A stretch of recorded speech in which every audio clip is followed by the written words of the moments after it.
Hello friends, welcome to our channel A Chronicles.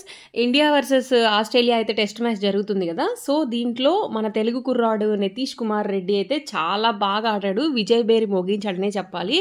డెబ్యూలోనే 100 కొట్టి ఇరగదీశాడు. కంగారులకి కంగారు పెట్టించేశాడని చెప్పాలి. 30 తిప్పలు పెట్టి 3 చెరువులు నీళ్ళు తాగిచ్చాడు. ఆల్మోస్ట్ మన ఇండియా పని అయిపోయింది అనుకున్న తరుణంలో 8th వికెట్కి సూపర్ పార్ట్నర్షిప్ ఇచ్చి పిచ్చ కొట్టాడని చెప్పాలి. తన తోటి పార్ట్నర్ వాషింగ్టన్ సుందర్ కూడా 50 కొట్టి మంచి భాగస్వామ్యం అయితే నెలకొల్పాడు. మొత్తానికి ఈరోజు 3వ రోజు మ్యాచ్ కూడా మంచి స్కోర్తో గెలిచి సంపాదించి పెట్టాడని చెప్పాలి నితీష్ కుమార్ రెడ్డి.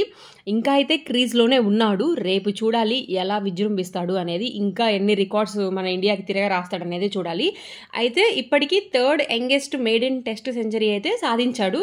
ఈ రికార్డ్ని తన సొంతం చేసుకున్నాడు నితీష్ కుమార్ రెడ్డి. రేపు ఇంకా మరికొన్ని అప్డేట్స్ ముందుకు వస్తాను. మన ఛానల్ ఉన్న కొత్తగా చూస్తుంటే లైక్ చేయండి, షేర్ చేయండి, సబ్స్క్రైబ్ చేసుకోండి.